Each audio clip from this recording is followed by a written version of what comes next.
앞뒤 좌우로 인사하시겠습니다. 주의 사랑으로 사랑합니다. 지그시 보시면서 보고 싶었습니다. 한번 하십시오.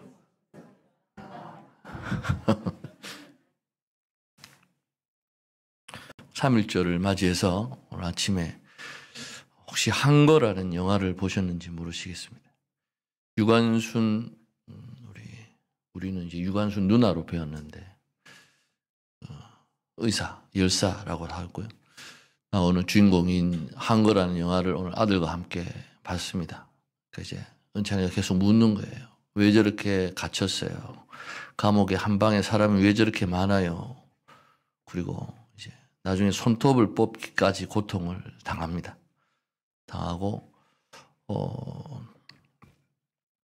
끝에 가면은 일본 천황의 그 결혼식 때문에 이제 특사 파견이 있어서 형기를 반틈 삭제해주는 그런 일이 있습니다만 거의 다들 이제 나가는데 유관순 의사만 나오지 못하는 가운데서 형기를 마감하기 이틀 전에 사망했다라는 그런 얘기를 보면서 3.1절을 맞이해서 또 이렇게 한번 우리의 선조들이 우리의 나라를 위해서 자신들의 어떤 그 의지를 굽히지 않았던 그 모습을 보며 다시 한번 우리의 신앙을 지켰던 우리의 선배들에 관해서 한번 생각해 보게 됩니다.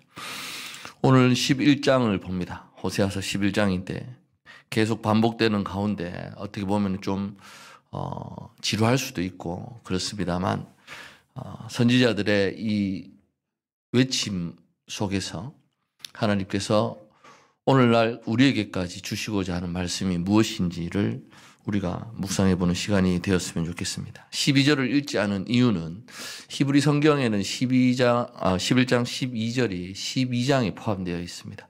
그래서 의미상 내용도 그런 것 같고 해서 다음 시간에 우리 한번 보도록 하고요.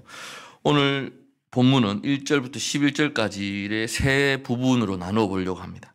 에브라임을 향한 하나님의 사랑, 그리고 에브라임의 거역이 나옵니다. 1절부터 4절까지 나오고요. 그리고 이제 그럼에도 에브라임의 고집스러운 그 거역함이 과거만 아니라 현재에도 계속되어지는, 그래서 결국 그로 인한 심판이 5절에서 7절까지 나오게 됩니다. 그리고 8절부터 11절까지는 그러나 궁극적인 미래에는 하나님께서 이스라엘을 구원하시겠다, 이스라엘에게 임하는 하나님의 그 사랑에 대해서 기록을 하고 있습니다. 1절에 보시면 이스라엘이 어렸을 때에 내가 사랑하여 내 아들을 애굽에서 불러냈건을 말씀하고 있습니다. 애굽에 대한 언급, 애굽 시대 당시에 노예로 존재하던 이스라엘을 가리킬 것입니다. 그렇기 때문에 어린 이스라엘이라든지 애굽에 대한 언급은 모두 이 이스라엘이 하나님의 사랑을 받기에 뭐 능력이 있었든지 아니면 특별했든지 탁월해서 그런 존재였기 때문임을 나타내는 그런 단어는 아닐 것입니다. 하나님께서 그저 이스라엘을 사랑하시고 그를 하나님의 아들로 부르신 것은 하나님을 향한 이스라엘의 어떤 순종이 있었다든지 특별함 때문이 아니라 오로지 하나님의 사랑 때문이었음을 가르쳐 주시고 있습니다. 그리하여 내가 내 아들을 애굽에서 불러내었건을, 2절에 선지자들이 그들을 부를수록 그들은 점점 멀리하고 바알들에게 제사하며 아로새긴 우상 앞에서 분향하였느니라 기록합니다. 하나님이 처음부터 이스라엘을 애굽에서 불러내셨습니다. 그리고 그 이후에도 계속해서 부르고 계십니다만 그들을 부를수록 선지자를 통해서 말씀을 선포하고 예언을 하시고, 그러나 그들은 점점 더 하나님을 일관성 있게 떠나간 모습을 보여주고 있습니다. 그들의 부르시는 그 부름을 외면했음을 말하고 있습니다. 그러면 그들이 부르심을 외면하고 떠나간 선택은 무엇이었느냐? 바알이었습니다. 바알들에게 제사하며 아로새긴 우상 앞에서 분향하였느니라. 그들을 향한 제사, 분향, 눈으로 드러난 어떤 그 신, 풍요로움, 거기에 대한 약속을 하는 바알들, 그리고 우상들, 그리고 그러한 풍요와 제사의 신들을 향해서 종교심과 정성을 담아드리는 제사 너무나 많았습니다. 분향도 있었고요. 근데 이것이야말로 세상에 존재하는 종교의 핵심이라고 할 수 있을 것입니다. 백성들의 그 넘쳐나는 종교심, 매우 강력하고도 정성을 가득 담아 드려지는 제사의식을 잘 드러낸다고 할 수 있을 것입니다. 3절 첫물에 보시면 그러나 내가 에브라임에게 걸음을 가르치고 내 팔로 안았음에도 내가 그들을 고치는 줄을 그들은 알지 못하였도다. 여기에서 이제 지금까지는 어떻게 보면은 1장에서 3장에서는 호세아를 통해서 부부간의 어떤 관계, 그래서 하나님과 백성들의 관계를 부부간의 관계로 했습니다. 근데 이제 11장에 나오는 것이 부모와 자식의 관계가 나오는 것입니다. 내가 에브라임에게 걸음을 가르치고 내 발로 안았음에도 내가 그들을 고치는 줄을 그들은 알지 못하였다. 때로 하나님이 백성들에게 모세와 예언자들을 통해서 이런저런 모습을 보이셨고요. 그리고 그들의 걸음을 고쳐서 바르고 강건하게 하시는 것이지만 백성들은 알지 못했다. 백성들이 하나님을 번거롭게 여겼던 것일까? 아니면 하나님은 잔소리만 하신다 이렇게 생각을 했던 것일까요? 어찌됐건 그들은 이 예언자들의 외침을 갖다가 거부했습니다. 그리고 막대하고 정성이 가득 담긴 제사와 분향을 우상에게 드렸던 것을 볼 수 있습니다. 이스라엘이 애굽을 떠났다고 해서 모든 것이 해결되고 끝나는 것이 아닙니다. 그것은 마치 세상의 아기가 처음 태어난 것과 같아서 그리스도인이 된 것도 세상의 아기가 태어난 것과 같은 그런 의미입니다. 그래서 그 다음부터는 무엇이 필요합니까? 성장이 필요한 것이죠. 성장이. 하나님이 원하시는 것은 성장인데 우리는 늘 우리의 종교 의식에만 머물러 있으려고 하는 것입니다. 하나님께서는 우리의 그 걸음을 바르게 고치시고 바로 걷게 하려고 하십니다만 우리가 하는 수많은 종교 행사들을 보게 되면 하나님을 향해서 정성을 다해서 칭얼거리는 겁니다. 그리고 하나님이 우리의 모든 필요를 채워주시기만을 기대하고 있지는 않은지 우리가 우리 자신을 한번 돌아보아야 할 것입니다. 내가 사람의 줄, 곧 사랑의 줄로 그들을 이끌었고 그들에게 대하여 그 목에서 멍에를 벗기는 자같이 되었으며 그들 앞에 먹을 것을 두었노라 라고 하십니다.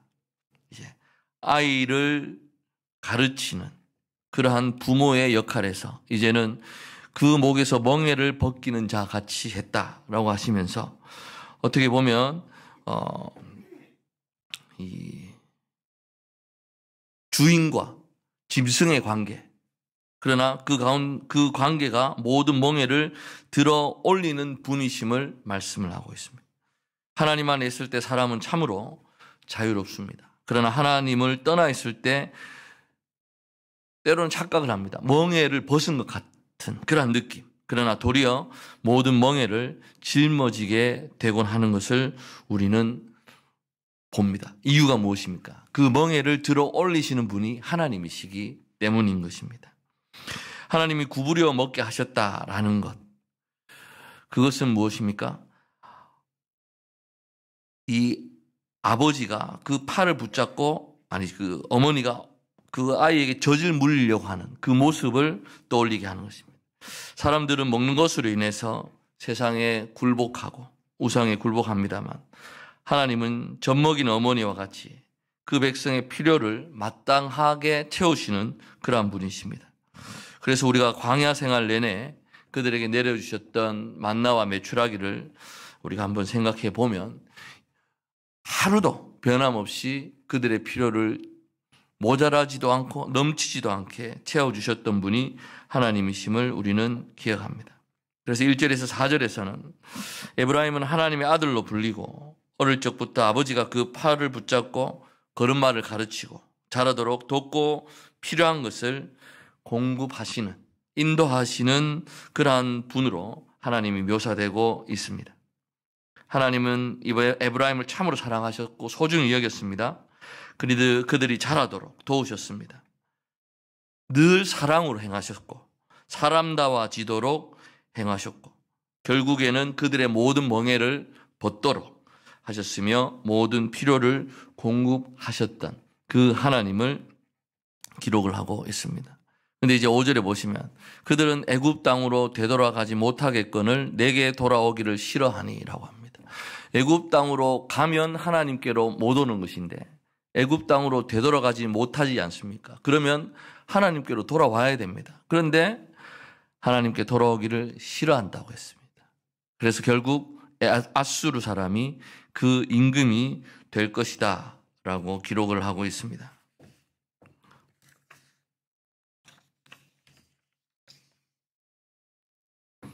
어떤 경우로 보든지 5절이 말하고자 하는 것은 에브라임이 애굽으로 가고 아수르의 지배 아래 놓일 것이라는 심판 선포를 말씀하고 있습니다. 그리고 그 심판의 이유는 그들이 여호와께로 돌아오기를 거부했기 때문임을 기록하고 있습니다. 그들이 여호와께 돌아오지 않았습니다. 우상과 열방을 향했기 때문에 그들이 원하는 대로 열방의 지배 아래 놓일 것입니다. 하나님의 지배를 거부한 이들은 스스로 열방의 지배 아래로 들어가는 것입니다. 그래서 하나님의 왕되심을 거부한 에브라임에게는 결국 아수르가 왕이 될 것입니다. 그러므로 우리가 여기에서 살펴볼 것은 하나님을 섬기는 것과 그렇지 않은 것의 본질적인 차이는 누구를 우리의 왕으로 고백하고 인정하느냐에 달려 있다라는 것입니다. 에브라임은 그토록 열심을 냈던 풍요와 제의, 그것은 왕대심의 문제에 아무런 영향을 주지 못했습니다. 풍요를 약속하는 신에게 온갖 정성을 다해서 제사를 드렸고 분양했습니다만 그들은 애굽을 의지하고 아수르를 왕으로 모시는 것입니다. 겉으로 보면 하나님을 정성스럽게 모시는 것처럼 보이겠지만 결국 그들의 결말은 애굽이었고 아수르였던 것을 봅니다. 그런데 이것이 바로 종교의 특징인 것입니다. 종교는 진정한 왕을 찾는 것이 아니라 주어진 현실에서 조금 더 낫고 풍요로운 삶을 추구하는 것입니다.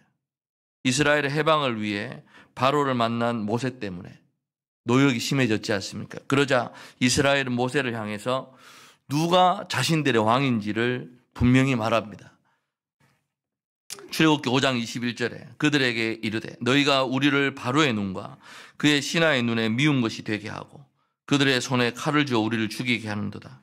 여호와는 너를 살피시고 판단하시기를 원하노라. 그리고 이것은 또한 예수님을 십자가에 못 박으려고 했던 유대인들의 외침에서도 확연하게 드러납니다. 누가복음 23장 1절 2절에 무리가 다 일어나 예수를 빌라도에게 끌고 가서 고발하여 이르되 우리가 이 사람을 보매 우리 백성을 미혹하고 가이사에게 세금 바치는 것을 금하며 자칭 왕 그리스도라 하더이다. 그들이 소리 지르되 없이 하소서 없이 하소서 그를 십자가에 못 박게 하소서. 빌라도가 이르되 내가 너희 왕을 십자가에 못 박으랴.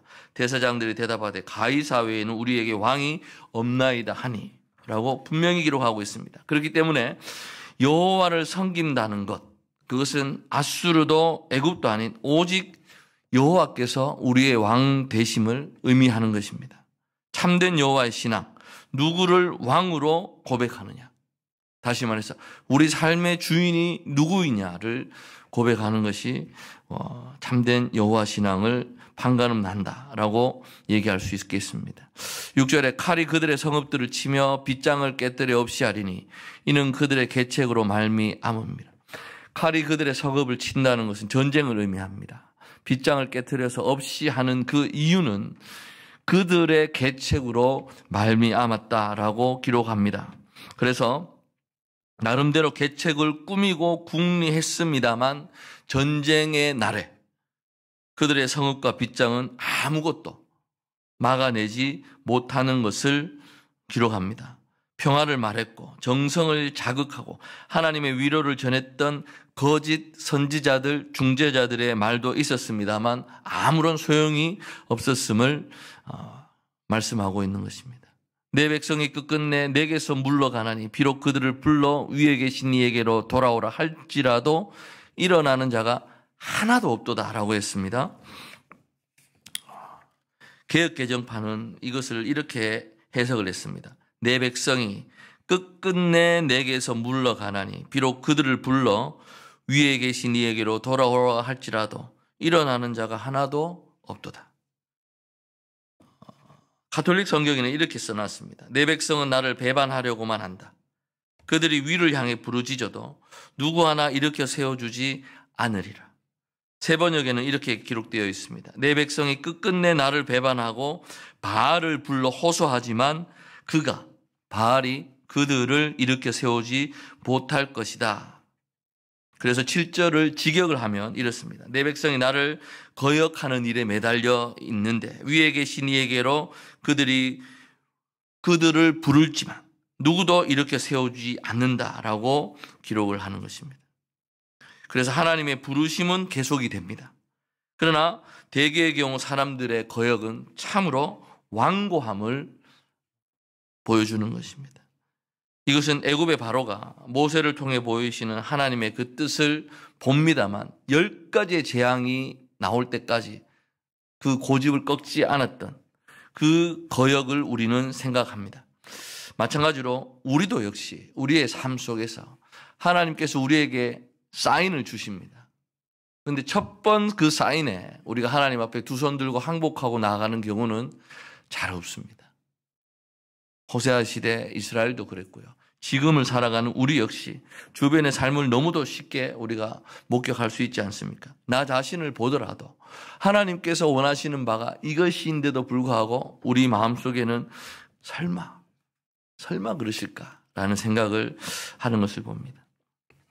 백성들은 하나님께 돌이키기를 거부했고 자신들의 그 선택을 고집스럽게 고수했습니다. 그들이 믿었던 것은 그들의 계책이었습니다만 어떠한 것도 칼 앞에서 성읍들을 막아내지 못했고 그리고 빗장이 깨뜨려지는 것을 막지 못했던 것을 성경은 기록하고 있습니다. 결국 그들은 애굽으로 끌려가고 아수르의 지배 아래 놓이고 말 것임을 기록합니다. 그래서 누구도 전쟁의 그 참상을 피할 수 없을 것, 다시 말해서 하나님의 심판 앞에 그들이 드러나게 될 것임을 이야기합니다. 그러나 하나님은 그런 분이 아니심을 우리가 너무나 잘 알고 있지 않습니까? 8절에서 11절에 이스라엘에게 임하는 하나님의 사랑이 나옵니다. 성경에 보시면 작은 제목들이 단락마다 있습니다. 백성을 버리지 않으시는 하나님이라고 쓰여져 있는데 하나님께서 이제 이스라엘에게 하나님의 사랑을 보여주십니다. 8절 말씀에 에브라임이여 내가 어찌 너를 놓겠느냐 하십니다. 이스라엘이여 내가 어찌 너를 버리겠느냐, 내가 어찌 너를 아드마같이 놓겠느냐, 어찌 너를 스보임같이 두겠느냐. 4번의 똑같은 표현을 빌어서 하나님께서 말씀을 하십니다.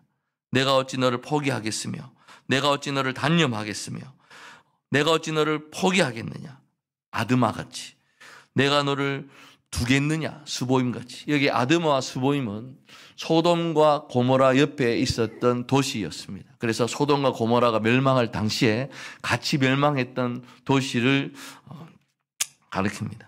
그래서 신명기 보도가 아니면 우리가 알 수 없었을 이 아드마 그리고 스보임을 굳이 여기에서 언급한 이유가 무엇이겠습니까? 그것은 바로 호세아를 비롯한 그 당시 북왕국 사람들에게 알려진 도시였다라는 것입니다. 그래서 예를 들 때 그들의 삶에 가장 가깝게 그리고 친밀하게 보일 수 있는 그러한 도시를 들었다라는 것입니다. 그렇기 때문에 우리가 성경에서 소돔과 고모라, 아드마, 스보임이라고 할 때는 완전하고 철저한 멸망의 상징임을 우리가 기억해야 합니다. 그렇지만 이 구절은 이미 하나님의 고뇌하심을 보여주고 있습니다. 내 마음이 내 속에서 돌이켜 나의 긍휼이 온전히 불붙듯 하도다라고 했습니다. 여기에 나오는 이 온전히라는 단어와 앞절에 7절에 나왔던 하나도 없도다라고 할 때 그 단어는 같은 단어를 사용했습니다만 다시 말해서 일어나는 자가 한 명도 없다라는 것과 하나님의 그 긍휼이 불붙듯 하는데 온전히 불붙듯 한다. 전체적 하나로 불붙듯 일어난다라는 것을 강조하고 계시는 것입니다.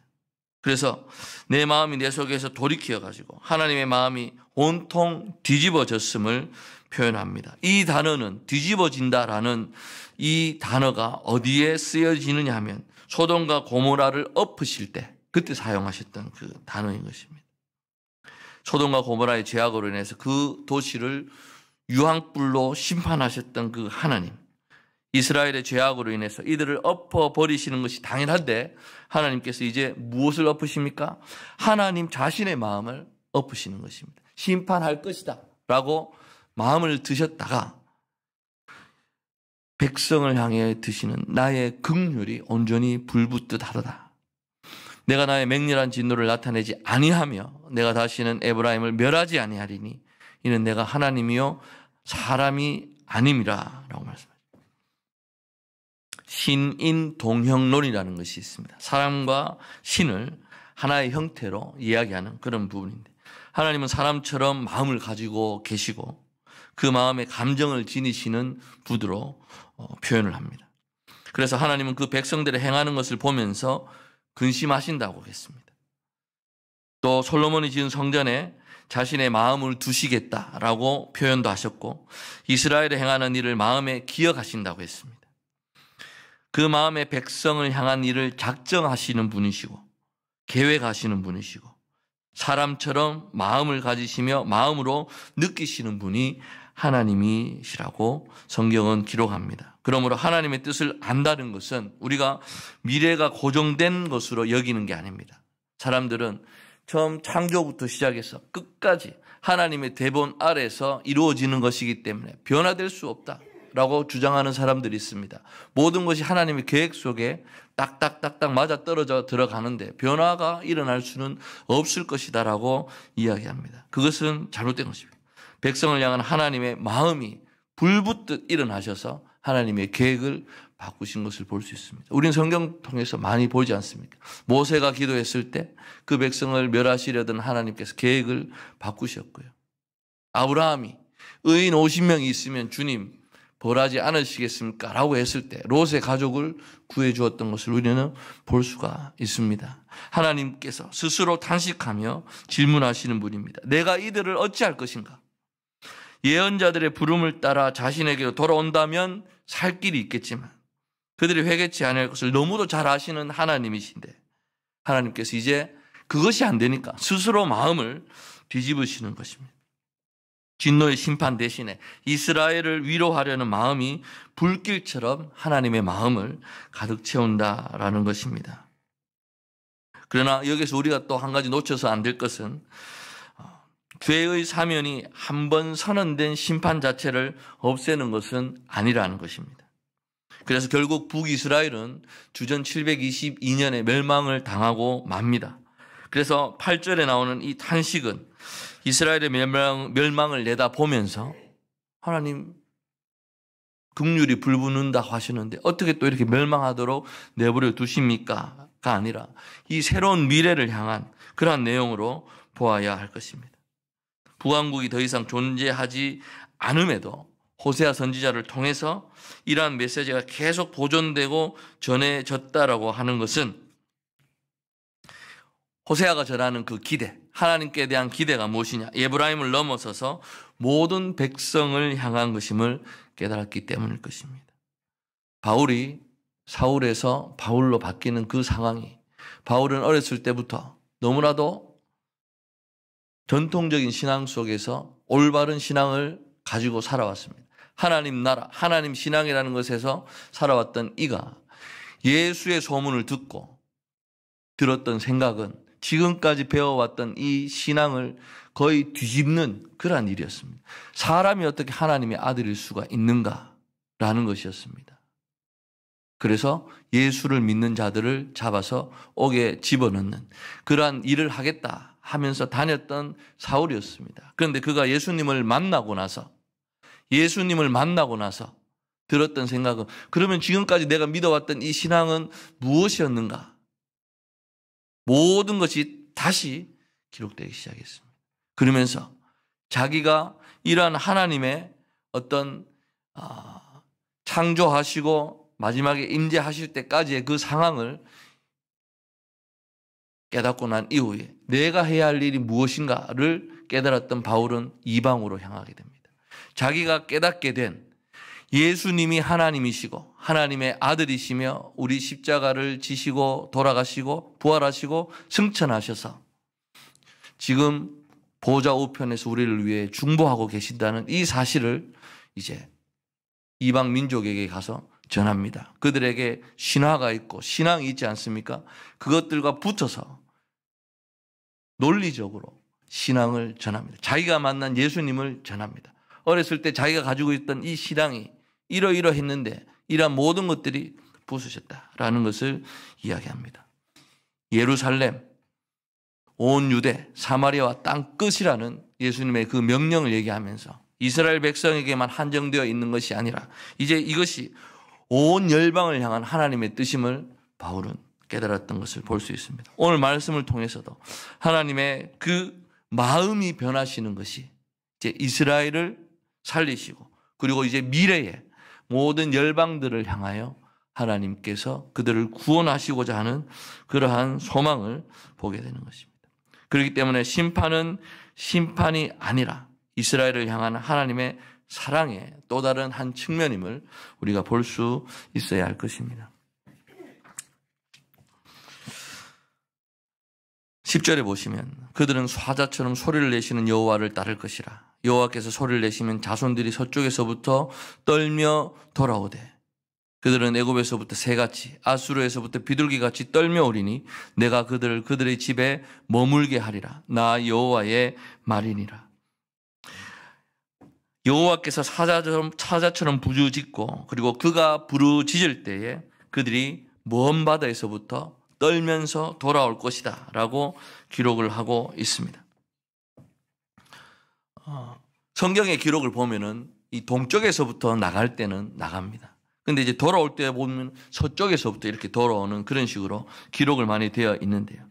그래서 아마 지중해 쪽을 가리킨다라고 보는 사람들도 있습니다만 포로된 이스라엘이 그 대적에게서 구원하려고 하나님께서 이제 비유를 드시기를 사자처럼 포효한다라고 말씀하십니다. 그래서 과거에 떠났던 그들이 하나님을 따라서 다시 동서사방에서 돌아올 것임을 말하고 있습니다. 심판받아 마땅한 그들을 구원하시는 하나님의 놀라우신 구원과 그 대적을 제압하시는 하나님의 그 소리 앞에서 이스라엘은 충만한 경외심은 경외심이 넘쳐 흐르다 못해서 떨며 돌아오는 그런 모습을 보여주는 것을 우리가 말씀을 통해서 볼 수 있습니다. 그리고 나서 하나님은 돌아온 이스라엘을 하여금 다시 그들의 집에 거하게 하신다라고 11절에 기록합니다. 애굽으로부터의 귀환을 묘사하고 그리고 11장 전체에 나타나는 하나님의 사랑의 정점이 여기에서 나오는 것입니다. 그래서 이스라엘을 향한 하나님의 사랑의 핵심은 출애굽이었습니다. 예전에 과거에 애굽에서부터 이스라엘 백성을 끌어내셨던 하나님. 그러나 이제 이스라엘을 회복하시고 구원하시려는 하나님의 계획이 두 번째 출애굽으로 나타난다는 것을 볼 수가 있습니다. 그래서 에브라임을 향한 하나님의 마음은 참으로 애끓습니다. 이스라엘의 그 무엇도 아닌 하나님의 견딜 수 없는 긍휼로 인해서 이스라엘은 하나님의 백성으로서 다시 한번 회복되는 것을 볼 수 있습니다. 북왕국을 향한 하나님의 마음이 잘 표현된 또 다른 구절 한 구절을 읽어드립니다. 예레미야 31장 20절에 에브라임은 나의 사랑하는 아들 기뻐하는 자식이 아니냐. 내가 그를 책망하여 말할 때마다 깊이 생각하노라. 그러므로 그를 위하여 내 창자가 들끓으니 내가 반드시 그를 불쌍히 여기리라. 여호와의 말씀이니라. 창자가 들끓는다는 표현을 쓰셨습니다.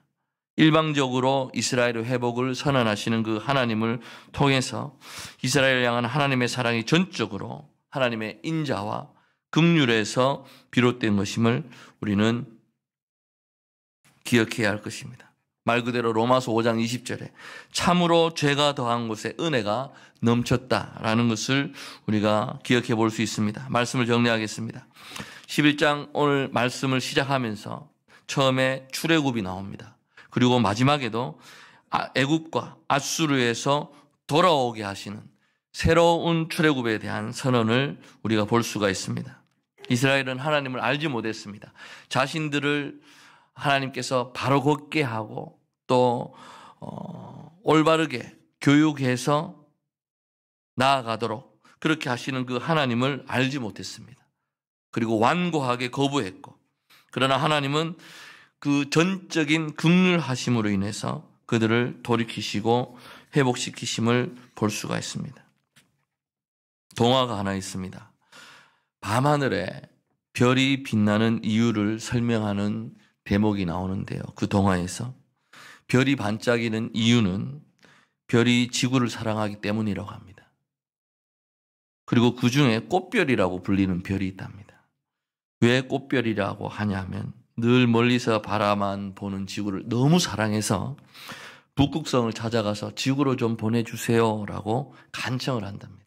그러면 이제 북극성이 꽃별의 마음을 알아차리고 지구별로 꽃별을 보내주는 겁니다.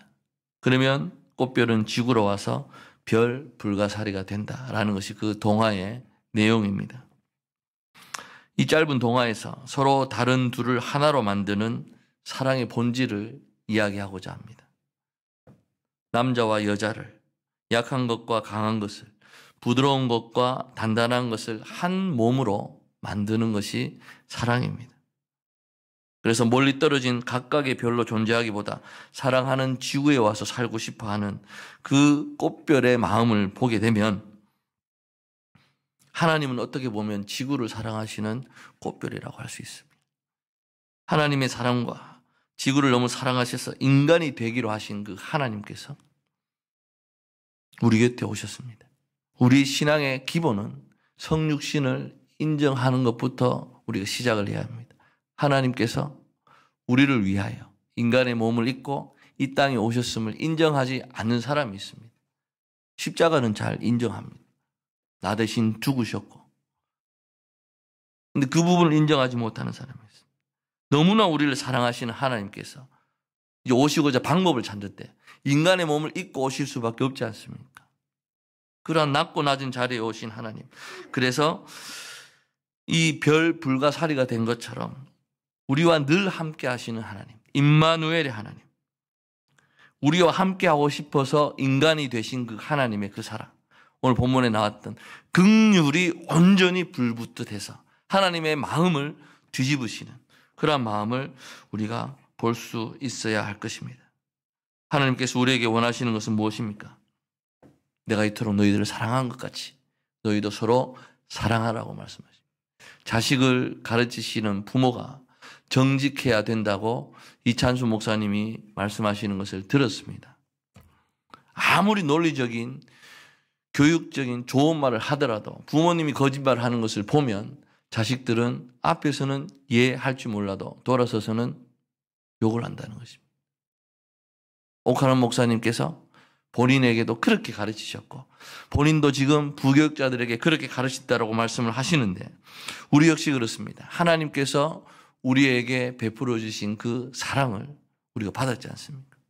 그러면 우리도 이 사랑을 전해야 되는데 나는 사랑하지 않으면서 사랑하세요, 사랑합니다 라고 한다면 다른 이들이 우리의 사랑을 믿지 못하게 될 것입니다. 하나님이 오늘 본문 말씀을 통해서 우리에게 보여주신 그 사랑, 나의 긍휼이 온전히 불붙는다 한다는 그 말씀을 우리가 잘 생각해 보시면서 하나님의 사랑에 있어 가장 온전한 인간의 모습이 무엇인가를 날마다 실천하며 나아가시는 저 여러분 되시길 간절히 소망합니다. 기도하겠습니다.